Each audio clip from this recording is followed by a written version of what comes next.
Hi, I'm Chet Haas, an engineer on the Android team at Google. Today I'm going to show a demo that's a little bit more about motivating some of the techniques I've talked about in previous DevBytes episodes.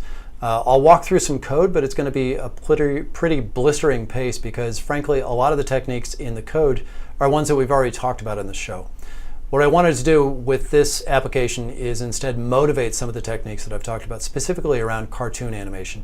So it's a little bit hard when you click on a button and you see it fall down to the bottom of the screen and squish at the bottom to understand why you would want to do that in your application. And frankly, most applications probably shouldn't do that. Maybe it would be a little disturbing or silly. But there are some applications that really want to be more engaging to the user, and it's worth understanding a type of application that might want to use that to be more playful and engaging in general, more interactive with the user. So I wanted to show how to use some of these techniques that we've talked about in previous episodes, as well as in the talk at Google I/O 2013 called A Moving Experience, to show how you want to use some of these cartoon animation techniques and put them all together in some larger example to give that more engaging feeling to the user. We're going to be showing things about anticipation, about overshoot, about exaggeration, and in general just being a little bit more fun, engaging, and playful. So let's take a look at the demo. So here we go. We get into the application and we've got this button that is bouncing. It's ready to go. It wants us to engage. So even though we're not interacting with the application, that's not a reason why the application can't be interacting with us. So it's trying to attract our attention here, and then eventually we'll fall for it. We'll press on the button. This is a technique that we showed in some earlier episodes about anticipation, where when we click on the button, maybe it doesn't just have to change color. Maybe it can actually physically interact with the user and actually press in or press out to show that there's a physical interaction with the button actually going down as the user presses on it. So we press the button, and then when we let go, watch carefully, it's going to launch out and then just keep going.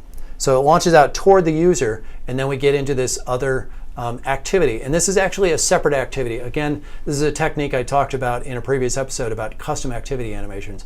We're not running a window animation here, which has a standard way of running where things scale and fade in. Instead, we're disabling that, and we're running a custom activity animation by automatically launching the sub-activity with a white background. So it's fully opaque, but it's the same opaque background as the one we came from. But first we basically animate the stuff to get out of the way, and then the sub-activity launches with that same plain white background, and then the contents in that activity animate, they scale in. So we have this sort of continuous motion from the previous activity of launching, fading, and going past the user, and then the new content coming in with this custom activity animation.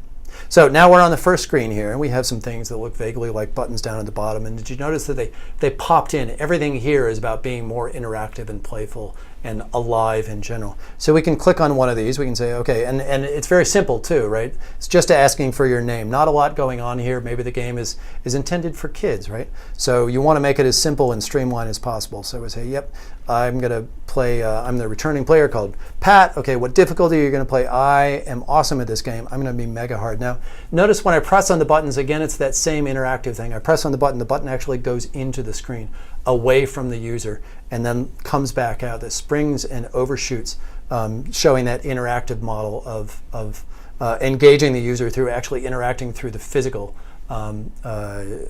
presses and releases on the screen. So as I release the button, you're going to see the same thing you did on the previous screen, which is the button's going to launch out at the user and then animate into place at the top of the screen. Now you notice another element on all of these screens is the text is going to animate out. We have this sort of flow of the application going from right to left.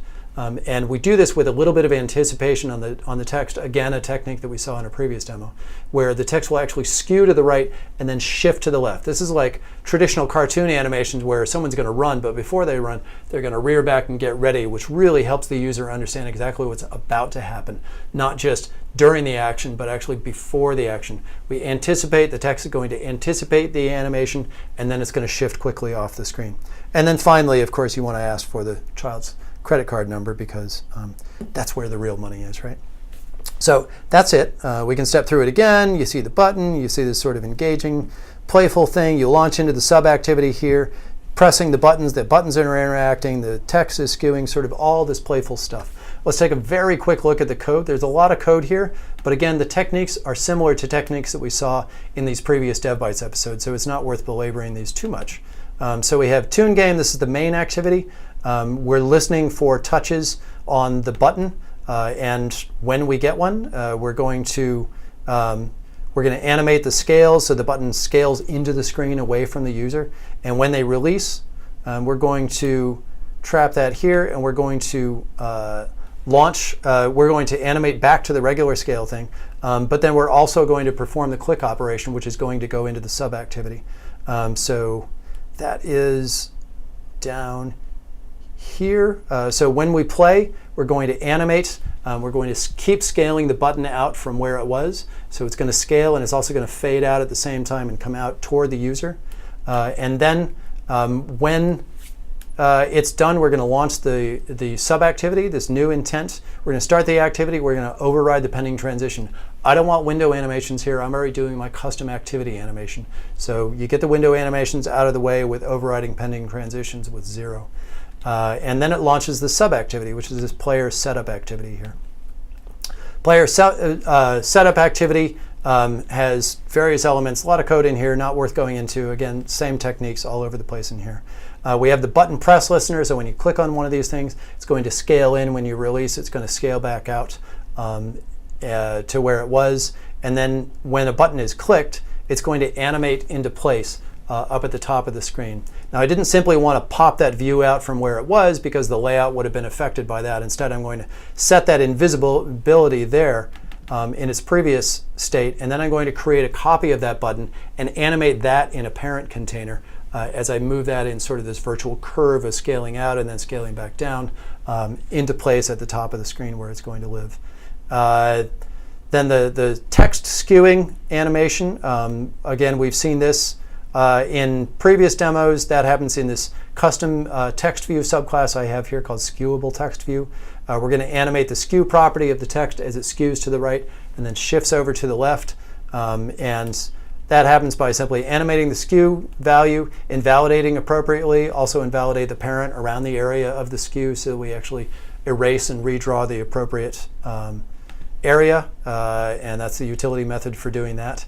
And that's about it. There's a lot of code in here, but again, we went over the actual techniques of the code in detail in the previous DevBytes episodes, so be sure to check those out, as well as the code for this application that should be available at a link on this YouTube video. Thanks.